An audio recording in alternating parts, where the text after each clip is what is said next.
Hello my dear friends, welcome to my YouTube channel that is Study with DD. In my first video series, I am going to cover about lacrimal apparatus. Now, according to the blueprint, what all things I am going to cover in my part 1.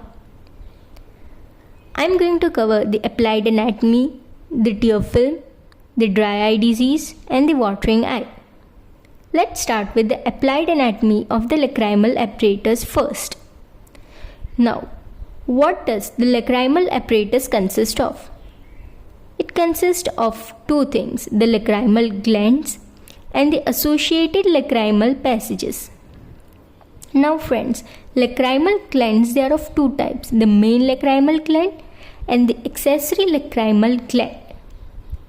The main gland has further two parts, the orbital part and the palpebral part. Where is the orbital part located? It is located in the fossa for the lacrimal gland, which is in the orbital plate of the frontal bone. Remember friends, the posterior part of the palpebral part is continuous with the orbital part. Now, the ducts of the main lacrimal gland, they mainly open in the lateral part of the superior fornix. However, some of them do open in the lateral part of the inferior fornix. Now, the accessory lacrimal glands, they are of two types, the glands of Krause and the glands of Wolfram. Remember, the lacrimal glands, they are a type of serous acini according to the histopath. Blood supply of the lacrimal gland comes from the lacrimal artery, which is a branch of ophthalmic artery. The nerve supply. The sensory supply comes from the lacrimal nerve, which is a branch of ophthalmic division of trigeminal nerve. Sympathetic supply comes from the carotid plexus of the cervical sympathetic chain. Secretomotor fibers comes from the superior salivary nucleus located in pons. From there, the fibers go on to the greater petrosal nerve, synapse at the pterygopalatine ganglion.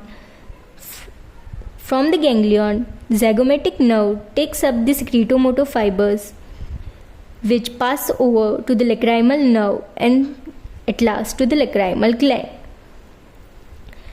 The lacrimal passages, it has four parts. The lacrimal puncta, the lacrimal canaliculi, the lacrimal sac and the nasolacrimal duct. Let's start with the lacrimal puncta. They are two small openings which are located temporal to the inner canthus. It is situated upon a slight elevation known as lacrimal papilla. Now, lacrimal canaliculi, it connects the puncta to the lacrimal sac. It has two parts, the vertical part and the horizontal part. The canaliculi, they open immediately into the outer wall of the lacrimal sac.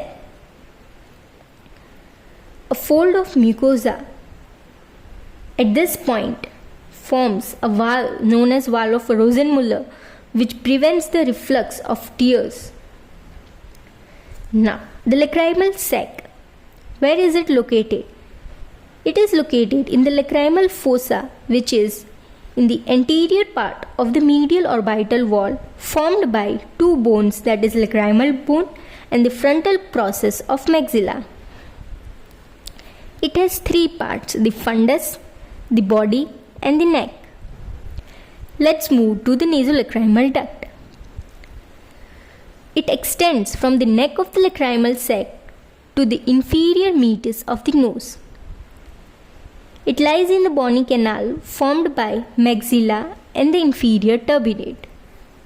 The direction of the nasolacrimal duct is downward, backwards and laterally. Valve of Hessner present at the lower end of the duct prevent reflux from the nose. Now, let's move on to the tear film. Tear film, as we know, has three parts, the mucous layer, the aqueous layer, and the lipid or the oily layer. The innermost layer is the mucous layer, which is secreted by the conjunctival goblet cells and the glands of Mans. It converts the hydrophobic corneal surface into hydrophilic one. Middle one is the aqueous layer. It is alkaline, salty, and contains certain antibacterial substances like lysozyme, beta-lysine, and lactoferrin. The outermost and the thinnest layer is a lipid layer from the secretions of the meibomian glands, the Z's, and the Moll gland. This layer prevents the overflow of the tears, retards their evaporation, and lubricates the eyelids. What are the functions of tear films? It keeps the cornea and the conjunctiva moist, provides oxygen, washes away the debris, prevents infection because of the antibacterial substances, and facilitates the movement of fluids over the globe. Secretion of tears. They are of two types: basal secretion, which comes from the accessory lacrimal glands, and the reflex secretion, which comes from the main lacrimal gland. Reflex secretion, they are in response to sensations from the cornea, conjunctiva, probably produced by evaporation and breakup of the tear film. Now, elimination of the tears. A variable amount of tears is lost by evaporation, whereas the remainder one is drained by the lacrimal passage into nasal cavity.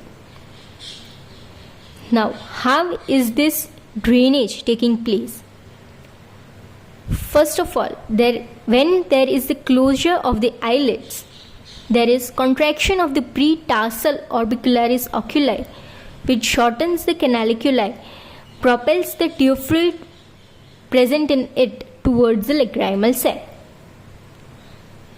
At the same time, there is contraction of the preseptal fibers of the orbicularis, which distends the lacrimal sac and creates a negative pressure to suck in the tear fluid.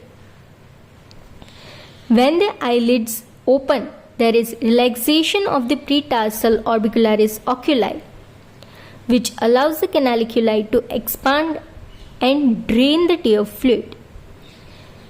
At the same time, there is relaxation of the preseptal fibers, also known as Horner's muscle, which collapses the sac, creates a positive pressure which drains the tear towards the nasolacrimal duct, finally into the nasal cavity. Now let us move on to the dry eye disease. Remember friends, dry eye is a multifactorial disease. There are various etiological classifications for it. Now let us move one by one. First is aqueous deficiency dry eye, also known as keratoconjunctivitis sicca. It includes Sjogren's syndrome and non-Sjogren's keratoconjunctivitis sicca. Sjogren's syndrome we are going to discuss in few minutes. First of all, let us study the non-Sjogren causes of keratoconjunctivitis sicca. First of all is the lacrimal deficiency. Now, the lacrimal gland itself is not able to produce tear. It may include conjunctival lacrymia, infiltration of the lacrimal gland as in cases of sarcoidosis, post-radiation fibrosis of the gland, or surgical removal of the gland. Another cause is lacrimal gland duct obstruction, as in cases of trachoma, chemical burns, cicatricial pemphigoid, and Stevens-Johnson syndrome. Certain hyposecretory states like familial dysautonomia, Parkinson's disease, reflex sensory block, reflex motor block, seventh cranial nerve damage, etc. Other disorders include Meek syndrome, diabetes mellitus, and pseudoexfoliation. As we discuss the aqueous deficiency dry eye, let us discuss the evaporating dry eye.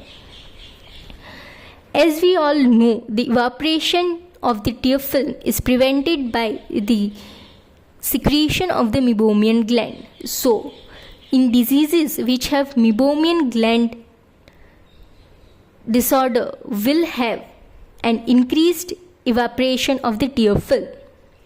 For example, meibomian gland dysfunction, age-related changes, chronic posterior blepharitis, rosacea, or congenital absence of the meibomian glands. Another cause of evaporating dry eye could be the disorders of lid aperture congruity and blink dynamics, as in cases of leg ophthalmos, defective blinking, etc. Other one is ocular surface related evaporating dry eye. For example, allergic eye disease, vitamin A deficiency, and other factors affecting the ocular surface like topical drugs, preservatives, especially the contact lens wear, etc. What are the symptoms of the dry eye disease? It includes irritation, foreign body sensation, feeling of dryness, itchy. What are the signs of dry eye? Signs of dry eye are divided into tear film signs, the conjunctival signs, corneal signs, and the signs of the causative disease. First of all, let's see the tear film signs. It will show presence of stingy mucus and particulate matter. The marginal tear strip is reduced or absent. Conjunctival signs will include loss of lustre, conjunctival cirrhosis, keratinization. Corneal signs may include punctate epithelial erosions, filaments, and the mucus plaque. Cornea may also lose lustre. Signs of causative disease such as posterior blepharitis, conjunctival scarring disease like trachoma, Stevens-Johnson syndrome, chemical burns, or ocular pemphigoid. What are the complications of dry eye disease? There is a vision loss, corneal ulceration, melting, or even perforation. To diagnose dry eye disease, we have tear film test. It includes tear film breakup time test, the Shimmers 1 test, vital staining methods, levels of lysozyme, lactoferrin, tear osmolarity, and conjunctival impression cytology. Now, let us discuss 3 most important tear film tests. First is tear film breakup time test, also known as BUT. It is the interval between complete blink and the appearance of the first dry spot on the cornea. It is noted after instilling a drop of fluorescent and examining in cobalt blue light of slit lamp. It is the indicator of adequacy of the mucin component of the tears. Normal value of BUT is 15 to 35 seconds. Value less than 10 seconds imply an unstable tear film. Another one is Shimmers 1 test. It measures the total tear secretion.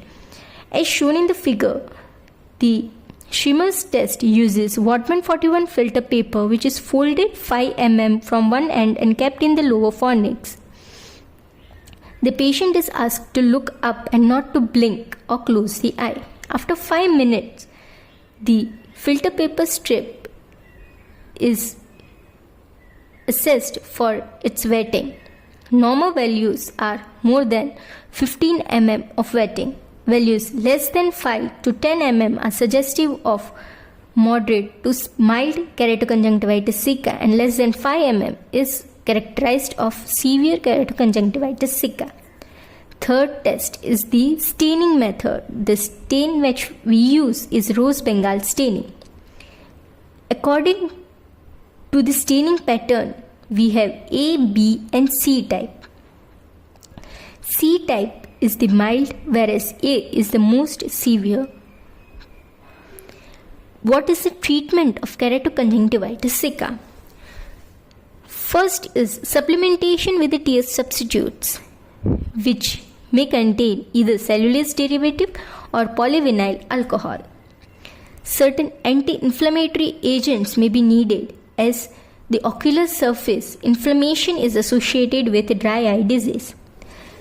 Certain secretagogues like pilocarpine may reduce the symptoms of dry eye and dry mouth in patients with Sjogren's syndrome. Mucolytics such as 5% acetylcysteine helps by dispersing the mucus threads and decreasing the tear viscosity. Preservation of the existing tears by reducing their evaporation and decreasing their drainage. To reduce the evaporation, we have to decrease the room temperature, use of moist chamber and protective glasses. Punctal occlusion is needed to decrease the drainage. Permanent lateral tasography may be required in severe cases. At last, treatment of the causative disease, as for example, in vitamin A deficiency related keratoconjunctivitis sicca, you have to treat it by vitamin A supplementation. Additional measures for severe dry eye would be serum eye drops, autologous or umbilical cord serum. Contact lens helps by producing a fluid reservoir and relieves the symptoms from secondary corneal changes. Submandibular gland transplantation has been suggested for extreme dry eye. Let us discuss the Sjogren's syndrome. It is an autoimmune chronic inflammatory disease with multi-system involvement. Characteristic feature of Sjogren's syndrome is dry eye, that is keratoconjunctivitis sicca. Now, there are two types, primary Sjogren's syndrome and secondary Sjogren's syndrome. Primary Sjogren's syndrome is a combination of keratoconjunctivitis sicca and xerostomia, that is dryness of mouth. Secondary Sjogren's syndrome will have dry eye, dry mouth and an associated autoimmune disease, most commonly rheumatoid arthritis. Let us move on to the watering eye. Now, it is characterized by overflow of tears from the conjunctival sac. It may be because of excessive secretion of the tears or from the inadequate drainage. Excessive secretion known as hyperlacrimation and inadequate drainage known as epiphora. Now, let us see the causes of hyperlacrimation and causes of epiphora in detail. First of all, causes of hyperlacrimation will include primary hyperlacrimation. It is a rare condition in which the lacrimal gland is directly stimulated for secretion. Another one could be reflex hyperlacrimation. It is because of the stimulation of the sensory branches of the fifth nerve due to irritation of cornea or conjunctiva, as in affection of the leads like stye, hordeolum internum, acute bubonitis, trichiasis, concretion or entropion, affection of conjunctiva, affection of cornea, affection of sclera, affection of uveal tissue, acute glaucomas, endophthalmitis, orbital cellulitis. All these conditions will indirectly stimulate the sensory branch of the fifth nerve, which in turn will irritate the lacrimal gland for secretion. Third cause could be central lacrimation, which is physical lacrimation seen in emotional states, voluntary lacrimation and hysterical lacrimation. Now, causes of epiphora, that is inadequate drainage, could be physiological cause or mechanical obstruction. Physiological cause could be the lacrimal pump failure. The mechanical obstruction could be at different stages of the lacrimal passage. First is punctal cause. There could be eversion of the punctum or there could be punctal occlusion. Now, punctal occlusion could be in case of cicatricial closure, in cases of burns or infections. Okay, now causes in canaliculi. There could be canalicular stenosis because of fibrosis, trauma or any foreign body. Causes in the lacrimal sac. The lacrimal sac may show traumatic strictures, congenital mucous membrane folds, dacryocystitis, specific infections like tuberculosis and syphilis. Another one is causes in the nasolacrimal duct. Now this duct may show non-canalization, partial canalization or imperforated membranous walls. Acquired causes could be trauma, inflammation, idiopathic tumors, etc. Clinical evaluation of a case of watering eye. First of all, what you'll do is ocular examination to rule out any cause of reflex hypersecretion located in the lids, conjunctiva, cornea, sclera, etc. Another one is the regurgitation test. In this test, a steady pressure is applied with the help of index finger over the lacrimal sac area. Reflex of mucopurulent discharge indicates chronic dacryocystitis with obstruction at the lower end of the sac or the nasolacrimal duct. Another one is fluorescent dye disappearance test. In this test, 2 drops of fluorescent dye are instilled in both the conjunctival sac and observation are made after 2 minutes. Normally, no dye is seen in the conjunctival sac. A prolonged retention of the dye in the conjunctival sac indicates inadequate drainage, which may be because of atonia of the sac or mechanical obstruction. Lacrimal syringing test. It is performed after topical anesthesia. Normal saline is pushed into the lacrimal sac from the lower punctum with the help of syringe and lacrimal cannula. Free passage rules out any mechanical obstruction. In presence of partial obstruction, saline passes with considerable pressure on the syringe. That means you have to apply a slight pressure on the syringe to push the saline forward in case of partial obstruction. Okay, in presence of obstruction, no fluid passes into the nose. Another one is Jonas dye test. No value in presence of total obstruction.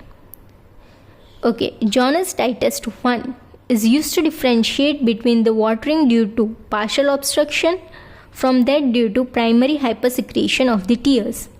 In this test, 2 drops of dye are instilled in the conjunctival sac and a cotton bud dipped in 1% xylocaine is placed in the inferior meatus at the opening of the nasolacrimal duct. After 5 minutes, the bud is removed and inspected. A dye-stained cotton bud indicates adequate drainage to the passage and cause of watering is primary hypersecretion and not obstruction. Another one, Jonas dye test 2. When primary test is negative, the cotton bud is again placed in the inferior meatus and lacrimal syringing is performed. Positive test suggests that the dye was present in the sac but could not reach the nose due to partial obstruction. Because of syringing, the dye has reached the nasal cavity. Negative test in Jonas dye test 2 indicates presence of lacrimal pump failure, while positive test indicates partial obstruction. At last, dacryocystography. It is valuable in patients with mechanical obstruction. It will tell the extent of obstruction, the exact site of obstruction, the nature of obstruction. Okay.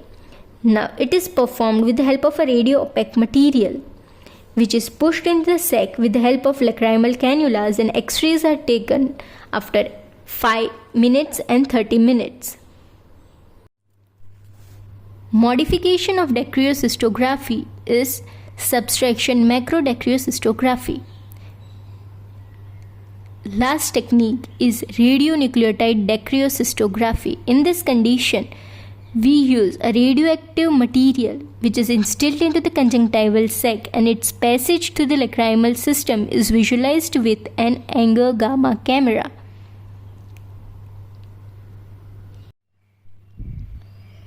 So friends, I hope you liked my first part on lacrimal apparatus. Do like, share, comment and subscribe to my YouTube channel, that is Study with DD.